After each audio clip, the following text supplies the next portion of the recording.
तो श्री जी की कृपा से पूज्य महाराज श्री को सर्वथा एकांत प्राप्त हो गया। भजन की, चिंतन की धारा अब तीव्र वेग से इष्ट आराध्य के चरणों की ओर प्रवाहित होने लगी। अब महाराज जी को याद आती थी अपने ललित लाडली लाल की। पहले तो सत्संग आदि में समय व्यतीत होता रहा, पर अब जब सर्वथा एकांत प्राप्त हो गया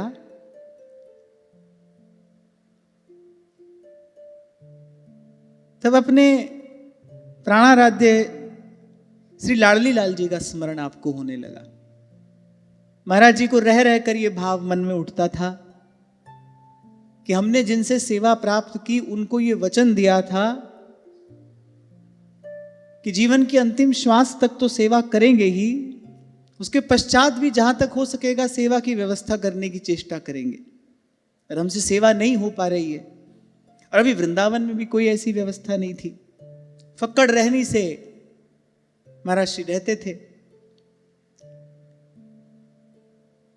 और जब ठाकुर जी का पुनः पुनः स्मरण होने लगा तब ये विचार करना पड़ा भी कोई स्थान यहां लिया जाए और श्री ठाकुर जी के अनुकूल सेवा के अनुरूप थोड़ी व्यवस्था की जाए। आप तो फक्कड़ साधु थे, मधुकरी करके पाते थे, पर श्री जी की इच्छा थी तभी ये बानक बना। लाडली लाल पहले से ही जीवन में थे, तब तो ये विचार करना पड़ा कि भाई कोई स्थान लेना पड़ेगा और ठाकुर जी की सेवा के अनुरूप व्यवस्था करनी पड़ेगी। और जैसा मैंने आपको प्रथम दिन ही निवेदन किया था कि महाराज श्री के जीवन की एक एक घटना श्री जी के द्वारा पहले से ही नियत है, निश्चित है, उन्हीं के द्वारा व्यवस्थित है, उन्हीं के द्वारा ये जीवन नियंत्रित है।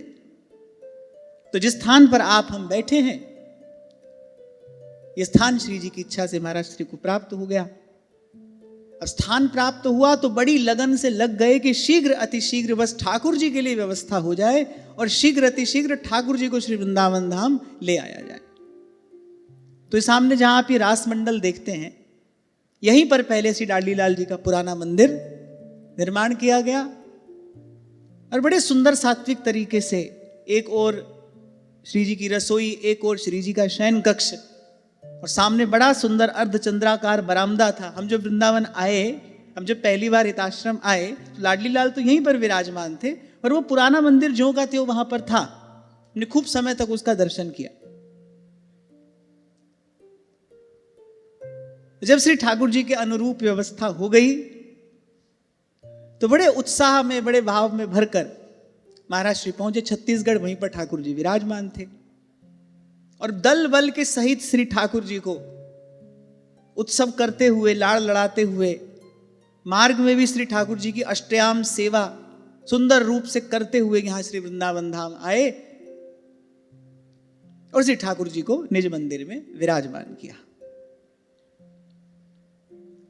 अब तो तन मन प्राण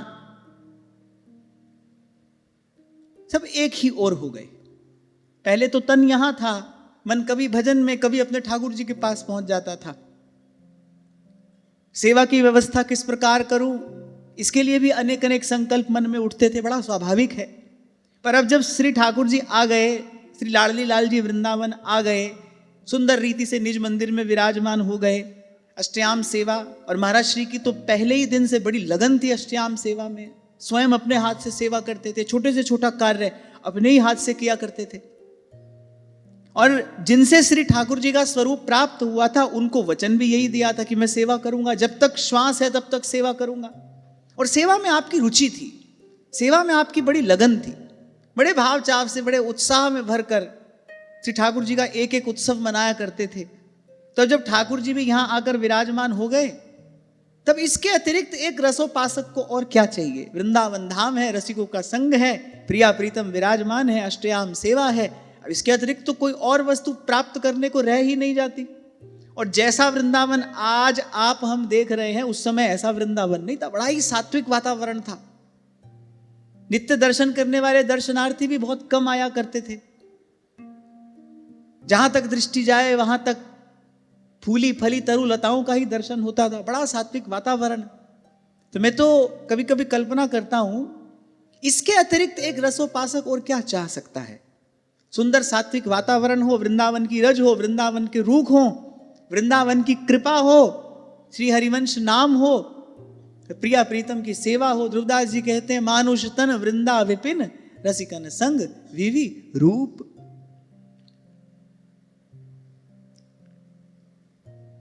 तो एक बार महाराज श्री के परम मित्र श्री भगवान दास जी महाराज यही केशी घाट पर निवास करते थे। आप दोनों मिलकर कभी कभी श्री देवरा बाबा जी महाराज का दर्शन करने के लिए जाया करते थे। अब उस समय उनकी बड़ी ख्याति थी, यहां तक कि प्रधानमंत्री भी उनका दर्शन करने के लिए आया करते थे। परम सिद्ध योगीराज पूज्य चरण श्री देवरा बाबा जी महाराज। और महाराज श्री के प्रति पूज्य बाबा का बड़ा स्नेह था, बड़ी कृपा थी। तो एक बार आप उनके साथ दर्शन करने के लिए गए। कुछ देर तो शास्त्र पुराण की चर्चा होती रही और फिर बाबा ने महाराज जी से पूछा, बोले और बच्चा सब ठीक चल रहा है? महाराज जी ने कहा कि जी बाबा आपकी बड़ी कृपा है। पर जो मित्र साथ में थे श्री भगवान दास जी महाराज, उन्होंने बाबा से कहा, अरे बाबा क्या ठीक चल रहा है, कुछ ठीक नहीं चल रहा है। ये तो बड़े संकोची हैं, आपसे कुछ कहेंगे नहीं, पर इनके हृदय की बात मैं कह देता हूं। बोले आश्रम निर्माण का कार्य बीच में ज्यों का त्यों पड़ा है।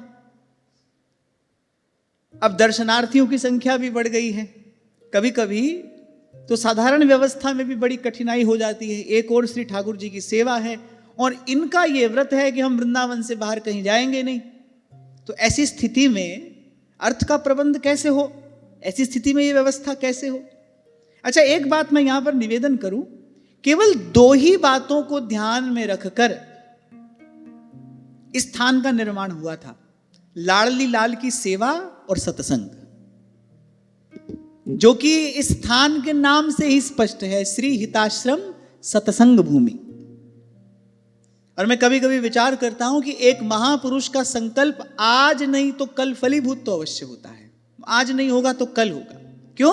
क्योंकि उसके संकल्प के मूल में स्वार्थ नहीं है।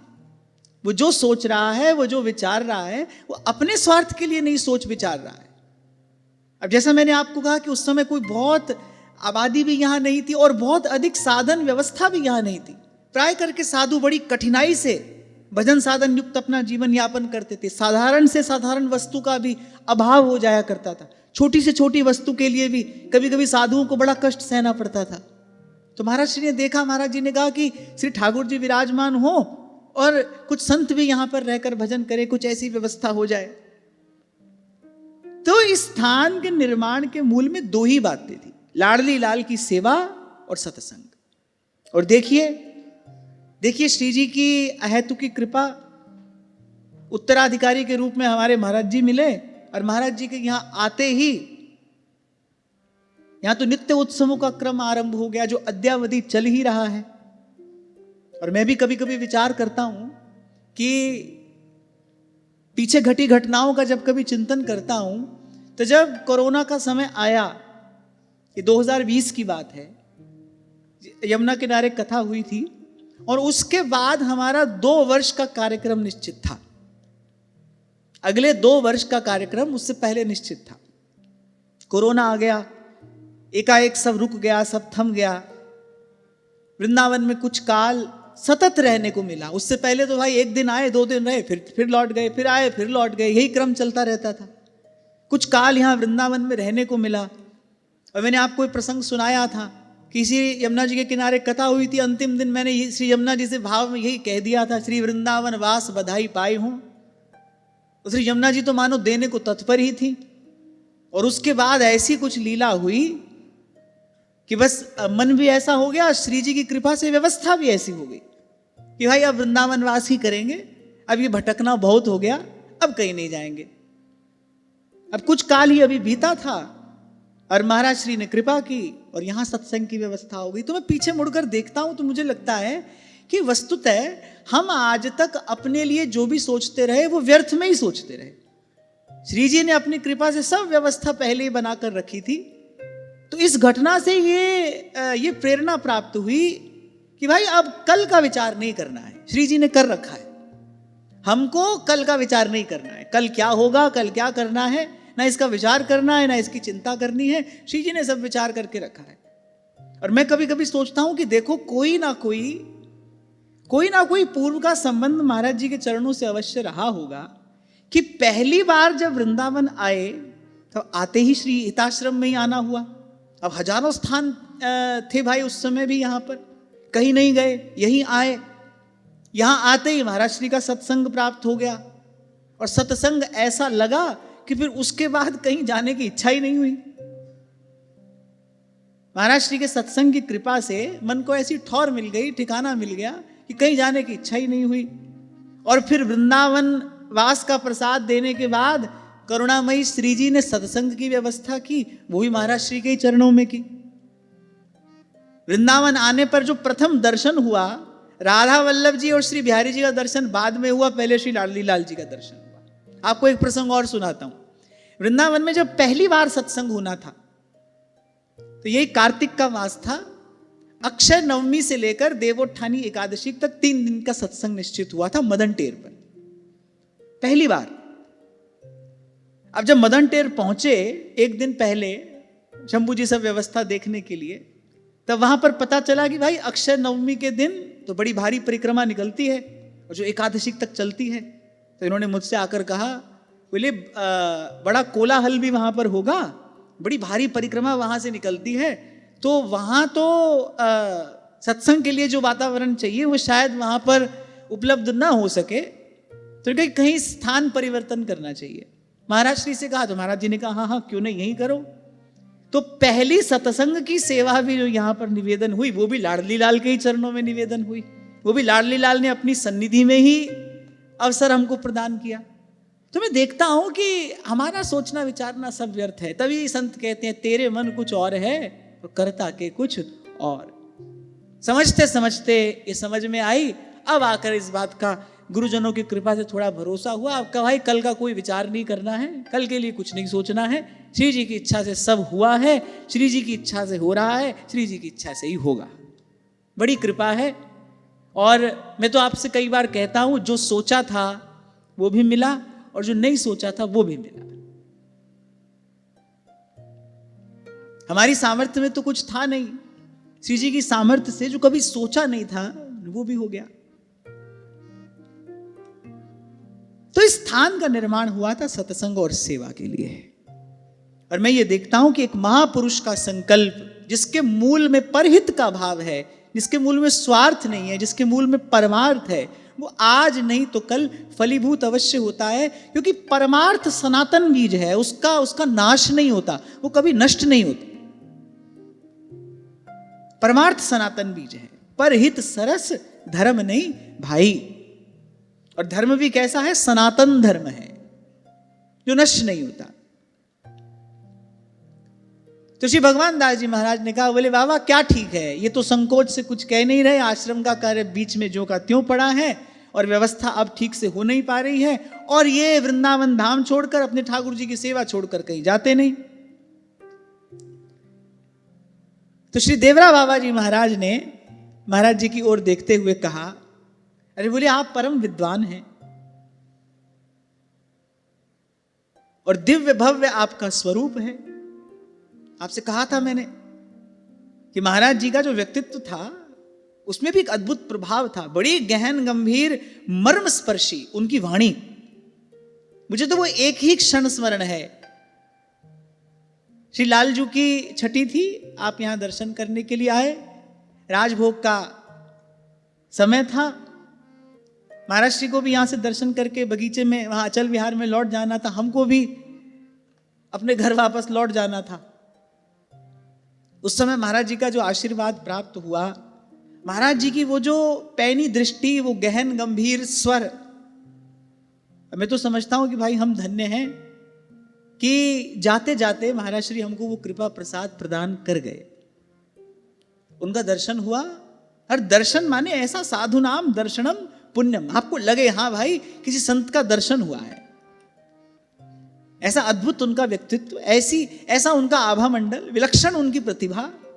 और क्यों ना हो भाई, त्याग और अनुराग से भरा उनका जीवन, त्याग भी और अनुराग भी, ये दोनों एक साथ दर्शनीय कम होते हैं। बहुत त्यागी का हृदय शुष्क हो जाता है, पर यहां पर त्याग भी और अनुराग भी एक प्रकार से परहित रूपी धर्म मूर्त रूप से विराजमान, जीव मात्र पर दया, अत्यंत कोमल स्वभाव, अद्भुत प्रतिभा, विलक्षण क्षमता, सामर्थ्य। तभी आपको मैंने प्रथम दिन ये चरित्र आरंभ करते समय कहा था, पहली बात यही कही थी, इसमें किसी को कोई संशय न करना चाहिए कि निकुंज से प्रियालाल की कोई अत्यंत निकटवर्तिनी सखी ही महाराज श्री के रूप में इस धराधाम पर आई। ये सब सद्गुण एक साथ एकत्रित होना, ये मानवीय सामर्थ्य नहीं है। This is not human. और जैसे जैसे अब हम चरित्र चिंतन कर रहे हैं, तो चिंतन से जो तथ्य होता है वो और स्पष्ट हो जाता है ना, वो और उजागर हो जाता है। तो महाराज जी ने कहा, अरे आप तो परम विद्वान हैं, भव्य आपका स्वरूप है, मधुर आपकी वाणी है, विलक्षण आपकी प्रतिभा है, और आप कथा वार्ता करते हैं तो श्रोता पर उसका प्रभाव पड़ता है। सबसे बड़ी बात यह है, भगवान की कथा कोई सुना रहा हो तो भाई सुनने वाले के मन में भगवान के चरणों के प्रति अनुराग उत्पन्न होना चाहिए ना, तो उसका कहना सफल है। बोले आप जब कथा वार्ता कहते हैं तो श्रोता के मन पर प्रभाव पड़ता है, उसके हृदय में भाव का संचार होता है। तो आप बाहर क्यों नहीं जाते? तो महाराज श्री ने संकोच पूर्वक उत्तर दिया, बोले बाबा आपकी सब बातें सत्य हैं, पर एक ध्रुव सत्य यह भी है कि इस जीवन के साथ अनिश्चितता जुड़ी है। क्षणभंगुर जीवन है, पता नहीं कहां जीवन का अंत हो जाए, और मेरी इच्छा तो केवल एक ही है कि अंत समय बस ये वृंदावन की दिव्य चिन्मय रज मुझे प्राप्त हो। बस इसीलिए मेरा कहीं जाने का मन नहीं होता, इसीलिए मैं कहीं जाने का साहस नहीं कर पाता। अब बाबा पता नहीं किस भाव में बैठे थे, सिद्ध महापुरुष तो वो थे ही। महाराज जी का ये भाव लगता है बाबा के हृदय को स्पर्श कर गया, और एकाएक बाबा ने अपना हाथ उठाकर कहा, बोले अगर इस वृंदावन की रज प्राप्ति की ऐसी लालसा है, बाबा ने कहा बच्चा मैं तुम्हें वचन देता हूं कि कहीं भी रहो पर अंत में तुम्हें वृंदावन की रज की प्राप्ति होगी। एक परम सिद्ध संत श्री यमुना का किनारा, श्री यमुना जी की साक्षी में बाबा ने कहा कि बच्चा मैं तुम्हें वचन देता हूं, कहीं भी रहो, तुम कहीं भी जाओ, स्वतंत्र रूप से विचरण करो, मेरा वचन है तुमको, अंत में तुम्हें वृंदावन की इस दिव्य चिन्मय देव दुर्लभ रज की प्राप्ति अवश्य होगी। एक महान सिद्ध संत योगी राज, उनसे ऐसा आशीर्वाद प्राप्त हो जाना। इसके बाद महाराज जी निश्चिंत हो गए, और मैं देखता हूं कि इस घटना के पीछे भी शायद श्री जी की इच्छा रही होगी कि महाराज जी जहां तक हो सके जाएं और इस रस रीति का प्रसार हो। जो योग्य अधिकारी जन हैं, जो प्रेम पिपासु हैं, वो इसकी कणिका पाकर कृतार्थ हो जाएं। और भाई नियम भी यही है, संसार के प्रपंच में पड़ा जीव वो ना तो संत तक पहुंच सकता है, ना भगवंत तक पहुंच सकता है। संत भगवंत ही कृपा करते हैं, वही उस तक आते हैं, वही संसार के जंजाल से उसको निकाल कर इस सत्य का, इस प्रेम का मार्ग दिखाते हैं, उस पर चलाते हैं।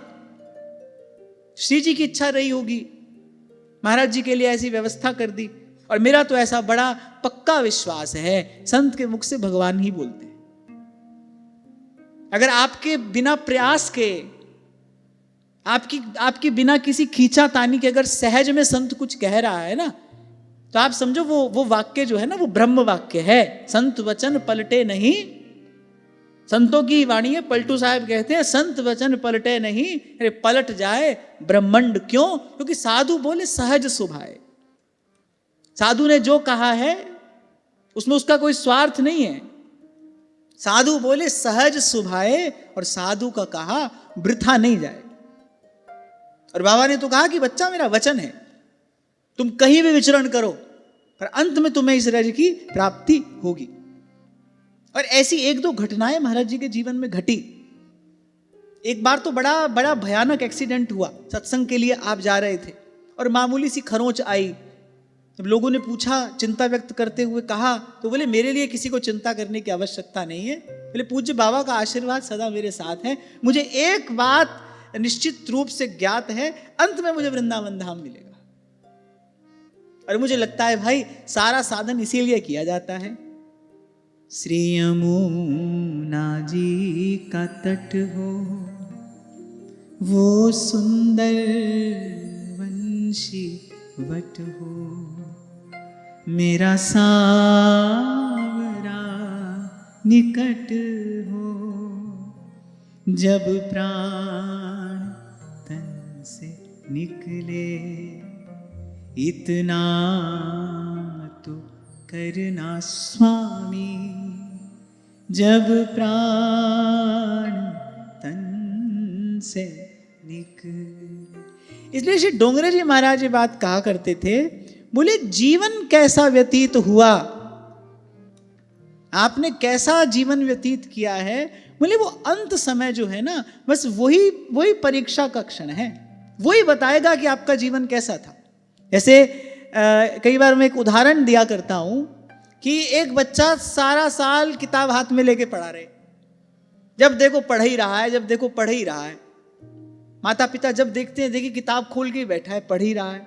अब परीक्षा में फेल हो जाए, अब वो बताओ, वो जो वर्ष भर की पढ़ाई है वो किसी काम की हुई? कोई काम की नहीं।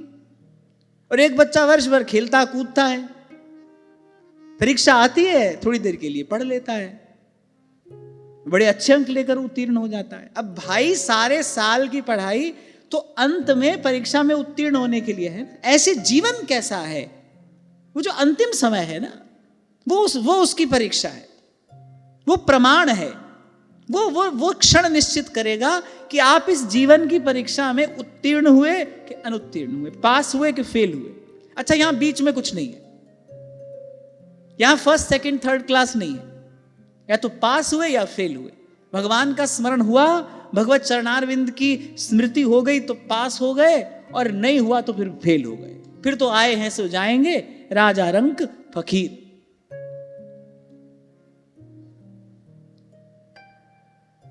तो फिर महाराज जी निश्चिंत होकर यत्र तत्र जाते थे। अब सत्संग भी होता था, अनेक अनेक लोग आपके अनुगत भी हो गए, आश्रम का निर्माण कार्य भी आगे बढ़ गया। हाँ, लेकिन एक नियम था, अपनी ओर से कभी याचना नहीं की। और महापुरुषों के जीवन से इतना बोध हमको अवश्य प्राप्त होता है कि ठीक है, परमार्थ के कार्य के लिए, अब क्योंकि अर्थ प्रधान युग है, अब भाई इसकी आवश्यकता है, लेकिन साधु अपनी साधुता का त्याग ना करे। विश्वास यही रखे भाई व्यवस्था करने वाले भगवान है, याचना नहीं होनी चाहिए। उर प्रेरक हित चंद, प्रभु को अगर आपसे कोई कार्य कराना है तो उसकी व्यवस्था प्रभु करेंगे, उसकी व्यवस्था प्रभु करेंगे, अवश्य करेंगे। वैसे भी जो हुआ है प्रभु की कृपा प्रेरणा से ही हुआ है, अब तक हुआ है तो आगे भी होगा। लेकिन अगर साधु हो जाए, अगर साधु हो जाए तो फिर साधु हो जाने के बाद याचना ना करे, संसार के किसी व्यक्ति के सामने हाथ ना पसारे। क्योंकि भगवान कह रहे हैं, मोर दास कहाई नर आशा, फिर करे तो कहू कहा विश्वासा। यहां हानि होती हो, लाभ होता हो, यहां कुछ बनता हो, बिगड़ता हो, पर अगर एक बार साधु हो गए तो उसके बाद जीवन में किसी संसारी व्यक्ति से याचना नहीं रहनी चाहिए। अच्छा, भगवान से याचना करने की आवश्यकता नहीं है, बिन बोलिया सब कुछ जानदा, भगवान से कुछ कहने की आवश्यकता नहीं है। तभी महाराज कह रहे हैं, किस आगे कीजे अरदास बिन बोलिया। वहां तो बोलने की आवश्यकता नहीं है, संसार वाले से बोलना नहीं है। साधु हो जाए तो फिर जीवन ऐसा। तो महाराज जी ने भी मांगा नहीं, यत्र तत्र जाते थे तो भी अपने मन में यही भाव लेकर कि कहीं कोई इस प्रेम रस का पिपासु हो तो उसको इस रस रीति के प्रसाद की कणिका मिल जाए। और उनके हृदय का भाव श्री जी ने पूर्ण रूपेण स्वीकार किया। अनेकों अनेक लोग आपके अनुगत हुए। कितने लोग यहाँ वृंदावन धाम में आकर विरक्त हो गए और बड़ी अच्छी रहनी से रहकर भजन साधन में लग गए। अब एक बार महाराज श्री का जाना हुआ दार्जिलिंग की ओर। अब बड़ी दूर की यात्रा थी, पूरे भारत में महाराज जी ने भ्रमण किया। अब बड़ी दूर की यात्रा थी। अभी वहां पर पहुंचे कुछ 2-3 दिन ही हुए थे और महाराज जी को एक स्वप्न हुआ कि भाई वृंदावन में आश्रम में श्री लाडली लाल जी की जो सेवा है ना वो ठीक प्रकार से नहीं हो रही है। स्वप्न में देखा, बोले जो उस समय जो पुजारी है वो आरती करने के लिए बत्ती को आरती में न रखकर बोले विग्रह स्वरूपों के सिर पर रखकर जला रहा है और वहीं पर उनको घुमा रहा है। और देखा आश्रम में यत्र तत्र गंदगी फैली है। ये सब महाराज जी ने वहां पर स्वप्न में देखा और जैसे ही सुबह उठे बड़े अनमने हो गए। जो लोग साथ में गए थे उनमें से एक को बुलाकर कहा कि मुझे अभी वृंदावन वापस जाना है। अब वो लोग बड़े हैरान हो गए, इतनी लंबी यात्रा, अब दार्जिलिंग कोई निकट तो है नहीं और उस समय कोई ऐसा नहीं था कि आप हवाई जहाज में बैठे और पहुंच गए। ट्रेन की भी रिजर्वेशन हो तो यात्रा संभव है। तो महाराज श्री ने कहा कि रिजर्वेशन हो न हो पर मुझे आज अभी इसी समय वृंदावन के लिए निकलना है। अब वही बात हुई, रिजर्वेशन हुआ नहीं। अब महाराज जी साधारण ही गाड़ी में बैठकर लेकिन वृंदावन के लिए चल दिए, उसके बाद रुके नहीं। एक कहावत है कि नागरी को चित्त गागरी में, समझ गए? वो पनघट पर वो जो गगरी लेकर चलती है ना कोई युवती, वो सारे संसार की वार्ता भले कर ले लेकिन उसका मन गगरी में रहता है कि जल छलक ना जाए। बड़ा परिश्रम किया है वहां तक जाने में, जल भरने में, तो ये जल छलक ना जाए। तो ऐसे महाराज श्री भी कहीं पर रहे। एक बार नहीं अनेक बार ऐसे प्रसंग घटित हुए। एक बार पुजारी ने प्रमादवश बहुत गरम गरम दूध श्री लाडली लाल जी को शयन के समय निवेदन कर दिया। लाडली लाल जी ने तुरंत महाराज जी को शिकायत कर दी। क्यों? क्योंकि अपने इष्ट के साथ एकात्मता है। इसको कहते हैं अपने इष्ट के साथ मन का एक हो जाना। तभी कुछ दिन पहले आपको कह रहा था मैं कि सेवा भले थोड़ी करो लेकिन पहले इष्ट मिले और फिर मन मिले। आपके इष्ट के साथ आपका मन एक होना चाहिए। इष्ट की रुचि का कुछ बोध होगा तभी तो सेवा बनेगी, नहीं तो उससे पहले तो जो हो रहा है वो अपना मन भाया हो रहा है। सेवा कहते ही उसको है जो सेव्य के मन के अनुरूप हो। किसी भी क्रिया को सेवा कब कहा जाएगा? किसी भी क्रिया को सेवा तभी कहा जाएगा जब वो सेव्य की इच्छा के अनुरूप है। अंत में श्री भरत जी ने रघुनाथ जी से यही कहा, बोले हित हमार सिय पति सेवकाई। हमारा हित तो आपकी सेवा में है जिसमें प्रभु की रुचि हो। जी विधि प्रभु प्रसन्न मन होई, करुणा सागर कीजिए सोई। जिसमें आपको रुचे, जो आपको रुचे, जिसमें आपकी प्रसन्नता हो। मैं तो सेवक हूं, सेवा मेरा धर्म है। और कोई भी क्रिया सेवा तभी है जब उसमें सेव्य की प्रसन्नता हो, सेव्य की रुचि हो। अरे सबते सेवक धर्म कठोरा, सेवा तो सबसे कठोर है। तभी मैंने आपको कहा था करने को कुछ नहीं कर रहे और कहने को सबको यही कह रहे हैं सुबह से शाम तक हम तो सेवा में हैं, हम तो सेवा में हैं। वो सेवा होनी चाहिए। पहले इष्ट के साथ आपका मन एक हो, इष्ट के साथ आपका मन मिले। इष्ट की रुचि के अतिरिक्त आपके जीवन में अपनी कोई रुचि ना रहे, अपनी कोई इच्छा ना रहे। दो समय सेवा करो पर वो सेवा होनी चाहिए। सेव्य को सुख प्रदान करने वाली होनी चाहिए। उसमें लाड़ हो, उसमें प्रेम हो, स्नेह हो, अनुराग हो, उसका दर्शन होना चाहिए। आपको भी उसका अनुभव हो, आपके भी मन को कुछ तृप्ति हो। सब लोगों ने पूछा, बोले महाराज जी ऐसा हो क्या गया? कभी 3 दिन यहां पर आए हुए हैं, इतनी लंबी यात्रा करके आए हैं। महाराज जी ने कहा नहीं बस हमको जाना है और चल दिए। और अगली दोपहर को जब यहां आश्रम में आकर देखा तो जो दृश्य स्वप्न में दिखाई पड़ा था, यत्र तत्र गंदगी फैली है।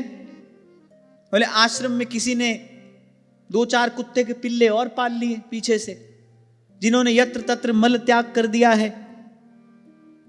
बड़ा हृदय महाराज जी का दुखी हुआ और कहने लगे बस यही एक कारण था, यही एक कारण था हमारे कहीं न जाने का। पर अव्यवस्था देखकर, अच्छा सबसे बड़ी बात है कि स्वच्छता उनको अत्यधिक प्रिय थी। और ये एक उपासक का सहज गुण होता है, होना चाहिए, क्योंकि स्वच्छता ही पवित्रता की जननी है। कल्पना करिए, एक स्थान जो स्वच्छ ही नहीं है, वहां पर बैठकर किसी को पवित्रता की अनुभूति हो सकती है? कभी नहीं हो सकती, कभी भी नहीं हो सकती। बड़ा सौंदर्य बोध था उनके जीवन में, स्वच्छता उनको अति प्रिय, प्रकृति के पुजारी, तरुलताओं से अत्यधिक प्रेम, प्रत्येक वस्तु उनके जीवन में भीतर बाहर, उनके भीतर भी उनका जीवन सुव्यवस्थित, और वो जहां रहते वहां भी प्रत्येक वस्तु अत्यंत स्वच्छ और सुव्यवस्थित। हमारे महाराज जी कई बार हमको बताया करते हैं ये बात, बोले बिल्कुल राजर्षि के जैसा उनका जीवन था। और वैसे भी जो श्रृंगार रस का उपासक होगा, जो इस दिव्य अद्भुत विलक्षण लोकोत्तर रस की उपासना में लगा होगा, उसके भीतर इन सब सद्गुणों का होना बड़ा स्वाभाविक है। स्वच्छता, व्यवस्था, आपसे कहा था मैंने, सिमेट्री ब्रिंग सैनिटी। अब आप लोग यहां पर एक पंक्ति में व्यवस्थित रीति से बैठे हैं, तो भीतर आने वाले को कुछ अलग अनुभव होगा। यद्यपि आप एक पंक्ति में नहीं बैठे हैं, और अब हम आपको बता बता कर थक गए।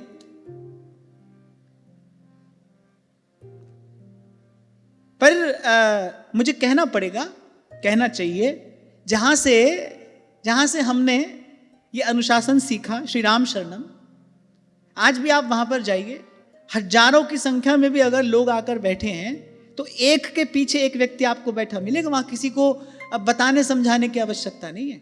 ऐसा अनुशासन आपको वहां सहज स्वाभाविक रूप से प्राप्त होगा।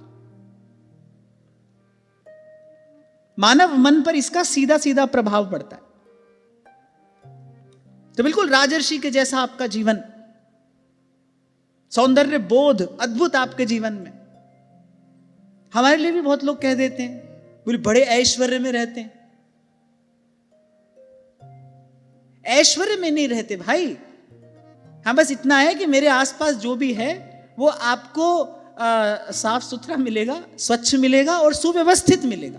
अब मैं ये तो नहीं कह सकता आकर देख लो, जिन्होंने देखा है उनसे पूछ लो, कोई ऐसी विशेष वस्तु वहां पर नहीं है यहां पर, लेकिन जो है वो व्यवस्थित है, सुनिश्चित अपने स्थान पर रखा है। ऐसा रखा है कि मैं अंधेरे में भी ढूंढना चाहूं तो ढूंढ सकता हूं। मैं कहीं बाहर अगर कभी मुझे जाना पड़े और मुझे पीछे से किसी वस्तु की आवश्यकता हो, तो मैं इनको फोन करके कहता हूं कि जाओ अमुक स्थान पर, अलमारी में अमुक स्थान पर ये वस्तु रखिए, निकाल कर दे दो।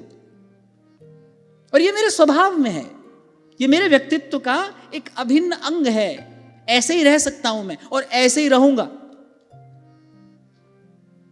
कहने वाला व्यक्ति कह देता है ऐसे थोड़ी रहते हैं संत। अब तुमको हमको भाई संत मानो मत मानो, वैसे भी आपके प्रमाण पत्र का कोई बहुत अधिक मूल्य है नहीं। हमको देने वाला जो दे रहा है हम उससे ले रहे हैं। ये मेरी उनकी बातें हैं, या मैं जानूं या वो जाने, आप बीच में आए कहां से, है ना। को निंदत को बंदत वृथा वकत बहु तेरे। अब ऐसे ही रहते हैं और श्री जी कृपा रही तो ऐसे ही रहेंगे। हमारी साधारण सी व्यवस्था ही अगर आपको महल जैसी लग रही है, बड़ी श्री जी कृपा है, ठाकुर जी वही आपको दिखाना चाहते होंगे। पर खैर हम महापुरुषों के सहज स्वाभाविक गुणों की बात कर रहे हैं। महाराज जी के जीवन में ये उनके सहज स्वाभाविक गुण थे, स्वच्छता, पवित्रता। महाराज जी हमको बताया करते हैं, प्रसाद पाने भी बैठते थे तो बड़े तरीके से सन्मुख पहले चौकी रखी जाती थी और उस पर बैठकर बड़ी सुंदर रीति से आप प्रसाद ग्रहण करते थे। छोटी छोटी चेष्टा उनकी देखो।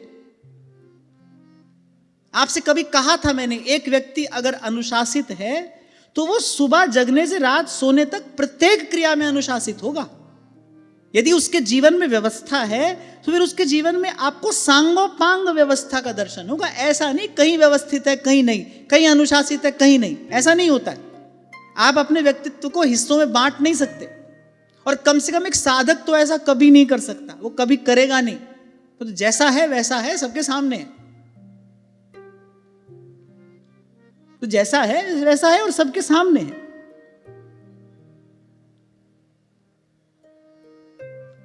अभी कुछ दिन पहले की बात है, ऐसे किसी ने मुझे कहा, बोले कोई आपके लिए कह रहे थे, बोले देखो कैसे महल में रहते हैं, ऐसे रहते हैं क्या संत?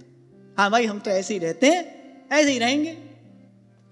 अगर मैं आपकी जानकारी के लिए बता दूं कि एक भी ताले वाली अलमारी नहीं है हमारे यहाँ, छिपा के रखने जैसी कोई चीज ही नहीं है। जो भी है वो साफ स्वच्छ है, व्यवस्थित है। और मैंने कहा कि ये मेरे व्यक्तित्व का एक हिस्सा है, क्योंकि मैंने इसको अपने साधक जीवन में अनुभव किया है कि सिमिट्री ब्रिंग सैनिटी। इस बात को मैंने 100% अपने जीवन में अनुभव किया है। इसका आपके मन चित्त पर प्रभाव पड़ता है।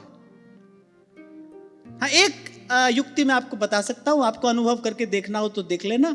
आपके कमरे में 10 चीजें, जाकर उनको बिखेर दो, फिर बैठो उनके बीच में, और फिर उनको सुव्यवस्थित करके रखो, फिर बैठो उनके बीच में। आपको स्वयं अनुभव हो जाएगा कि व्यवस्था, ये जो सुव्यवस्थित व्यवस्था है, well arranged, well organised place, इसका आपके मन चित्त पर कैसा प्रभाव पड़ता है। आप खुद देखो इसको। वस्तु 2 हो के 20 हो, साफ सुथरी होनी चाहिए, व्यवस्थित होनी चाहिए। ब्रह्मर्षि स्वामी श्री सत्यानंद जी महाराज वो ये बात साधकों से कहा करते थे। बोले कि साधु के पास भले 2 जोड़ी कपड़ा हो, लेकिन वो साफ सुथरा होना चाहिए। महाराज श्री स्वयं अपने जीवन में क्या क्या करते थे, कपड़ा धुलकर आता था, रात्रि को उसको अपने तकिए के नीचे रख लिया करते थे। उसकी सिलवट कम हो जाती थी, फिर उसको धारण करते थे। ऐसे बहुत महापुरुषों के जीवन में मैंने देखा, सौंदर्य के प्रति एक बोध होता है, एक सात्विक सौंदर्य के प्रति एक सहज बोध होता है उनके जीवन में।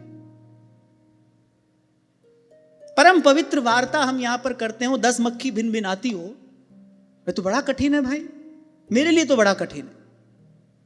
अब आप इसको मेरी कमी मान लो तो भी मुझे स्वीकार है, पर मेरे लिए तो बड़ा कठिन है। शंभू जी कहाँ है? हमें शंभू जी लगे हाथ। आपको एक बात बता दूं, आज के बाद कभी भी बाहर गुब्बारे लगे हो ना, मेरे आने से पहले आप हटा देना। दोबारा लगाने पड़े दोबारा लगा देना, ठीक है? इतनी कृपा आप हम पर करना भाई। बड़ी पवित्र वार्ता करने के लिए हम यहां पर बैठते हैं। कितनी अपवित्र वस्तु है ये, कितनी अपावन, कितनी अपवित्र। कायदे से तो मंदिर आश्रम के प्रांगण में इसका प्रवेश भी नहीं होना चाहिए। आप श्रीमद् भागवत में जाकर पढ़िए, आप श्रीमद् भागवत में जाकर पढ़िए कि किस प्रकार कथा का मंडप तैयार किया जाता है। कितनी पवित्रता, कितनी शुचिता से कथा मंडप का निर्माण किया जाता है। क्यों? क्योंकि वहां पर ज्ञान यज्ञ होने वाला है। केवल प्रत्यक्ष में ही नहीं, अप्रत्यक्ष रूप से भी कितनी दिव्य चेतनाएं वहां पर आकर सत्संग का लाभ ले सकती हैं। इस भाव को अपनी दृष्टि में रखकर कथा मंडप को तैयार किया जाता है। हजारों लोग मुझे मिलते हैं, गुरुद्वारे में जाते हैं। बहुत सारे लोग तो ऐसे भी होते हैं जो ये कहते हैं कि जो वाणी वहां पर गाई जाती है वो हमको समझ में नहीं आती, लेकिन सुनने से मन को बहुत शांति मिलती है, मन बड़ा शांत हो जाता है। आप गुरुद्वारे के परिसर में भी जाइए, आप उस प्रांगण में भी जाइए, आपके मन को एक बड़ी सात्विक अनुभूति होती है। क्यों? क्योंकि बड़ी सुचिता, पवित्रता, स्वच्छता, व्यवस्था, और प्रत्येक जाने वाला उस व्यवस्था के प्रति सहज ही समर्पित है। जो भी जाने वाला है वो उस व्यवस्था के प्रति सहज ही समर्पित है। भाई सद्गुण तो कहीं से भी ग्रहण करना चाहिए, अच्छी बात तो कहीं से भी सीखनी चाहिए। हमको भी अपने मंदिर देवालय इसी रीति से स्वच्छ पवित्र रखने चाहिए।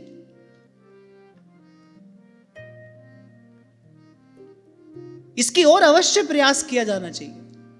स्वच्छता, पवित्रता, अरे ये तो मैं कहूं कि एक साधक के लिए बेसिक एटिकेट्स है।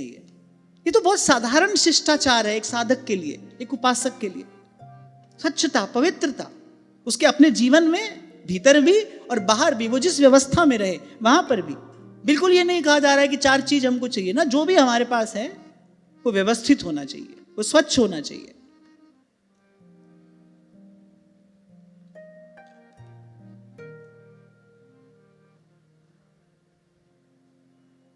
संतों का जीवन हमने देखा, बड़ी साधारण सी कुटिया, लेकिन आप भीतर जाओ, आपको जाते ही लगेगा कि यहां कुछ देर बैठ जाओ और भगवान नाम स्मरण कर लो। क्यों? गौ के गोबर से लीपी है, तुलसी का थावला है, और साधु ने बड़ी सुंदर व्यवस्था से प्रत्येक वस्तु वहां व्यवस्थित रखी है। एक तो वस्तु वहां पर आवश्यकता से कम है, अधिक नहीं है, और जो है वो भी बड़ा सुंदर है, बड़ा व्यवस्थित है।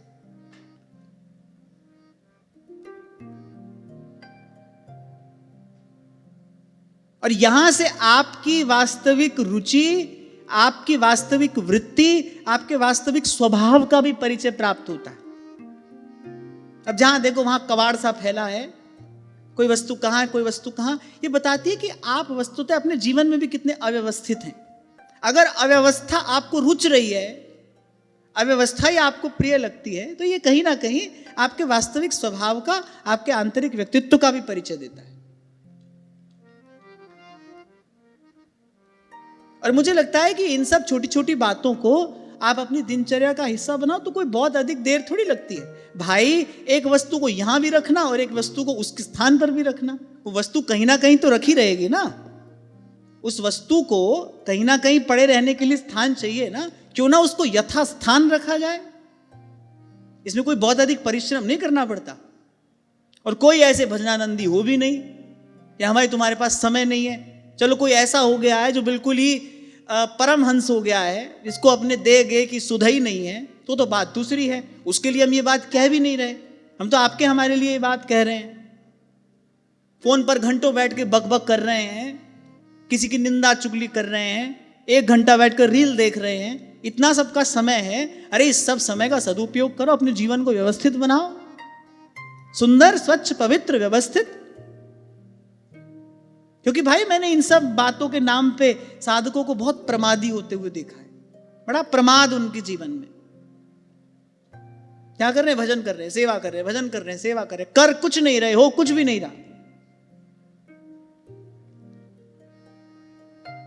और मैं तो कहता हूं एक घर में 4 लोग रहते हैं, चारों अपने अपने हिस्से का काम करें तो किसी दूसरे व्यक्ति की सहायता सहयोग की आवश्यकता ही नहीं है।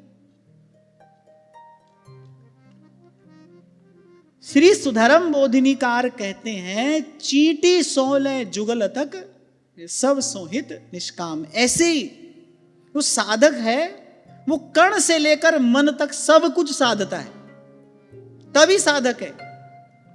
वो एक कण से लेकर मन तक सब कुछ साधता है, सब सदता चला जाता है उसके जीवन में, सहज स्वाभाविक सदता है।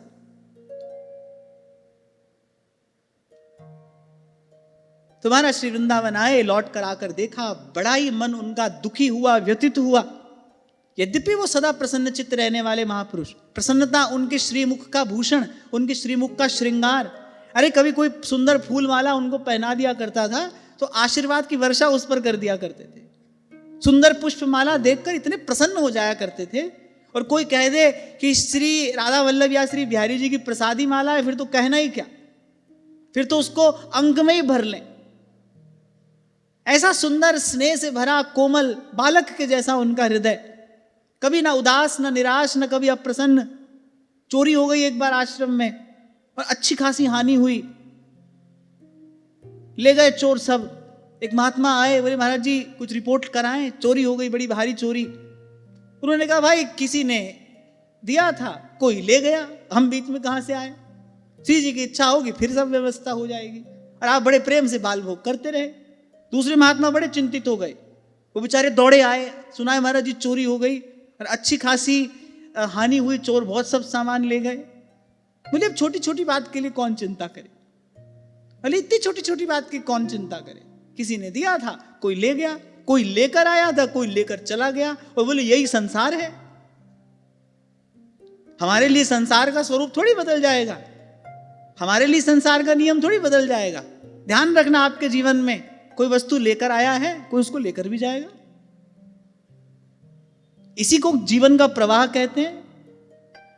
कोई आपके जीवन में वस्तु लेकर आया है, कोई वस्तु लेकर जाएगा। कोई आपका सम्मान करेगा, कोई आपका अपमान भी कर सकता है। कोई आपकी स्तुति करेगा, कोई आपकी निंदा करेगा। कोई आपके लिए अनुकूलता का निर्माण करेगा, कोई कांटा बो देगा आपके रास्ते में। यही संसार है भाई।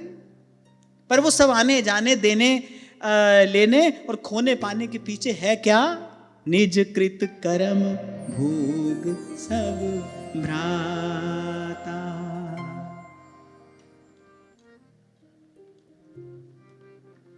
तो सदा प्रसन्न रहने वाला महाराज जी का मन, उस दिन थोड़े महाराज जी अनमने हो गए।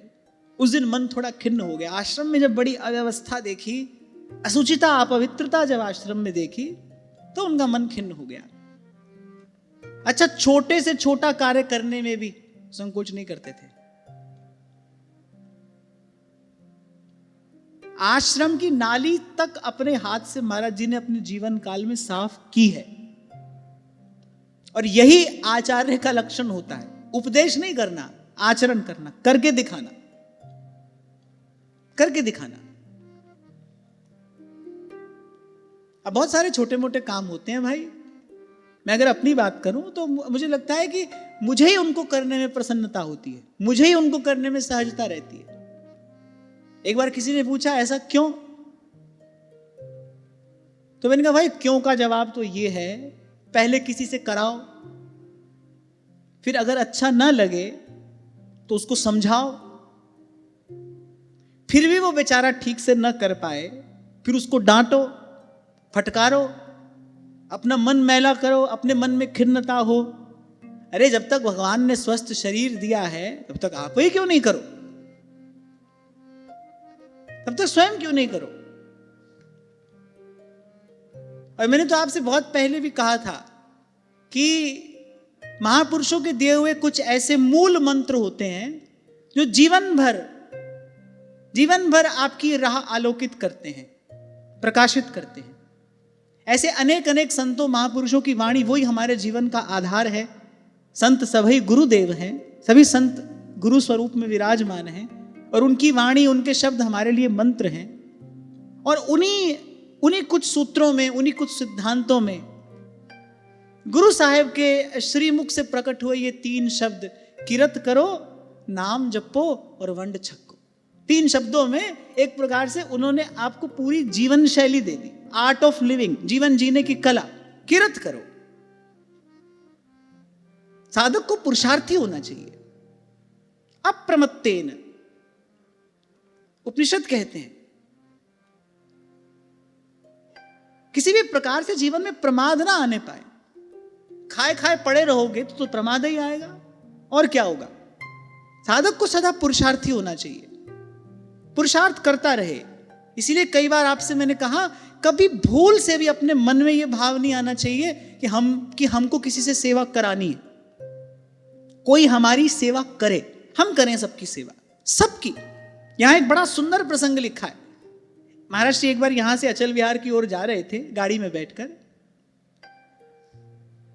एक बिल्ली का बच्चा गाड़ी के आगे आ गया, एकदम से गाड़ी को रोका गया, कुछ उसके पांव पर खरोंच आ गई। महाराज जी ने उसको गोद में उठाया, आश्रम ले आए। जब तक वो स्वस्थ नहीं हो गया तब तक अपने हाथ से उसकी मरहम पट्टी करते रहे। और जब वो स्वस्थ हो गया तो अब वो कहीं जाए नहीं, जब स्वस्थ हो गया तब कहीं जाए नहीं। बोले उसके बाद उसने अपना शेष जीवन काल यही महाराज जी के आसपास ही बिताया। इसको कहते जीवे दया, जीव मात्र पर दया, जीव मात्र पर करुणा।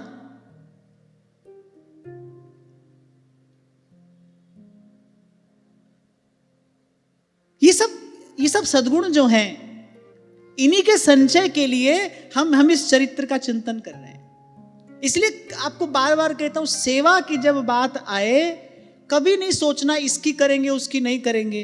अगर ऐसा द्वंद, ऐसा द्वैत आपके मन में है, फिर आपके द्वारा कभी सेवा हो ही नहीं सकती। फिर जो भी होगा वो व्यापारी होगा, उसके मूल में आपका कोई ना कोई एजेंडा होगा कि इसके बदले में हमको ये मिले। सेवा करने वाला तो मैं सेवक सचर आचर रूप स्वामी भगवंत।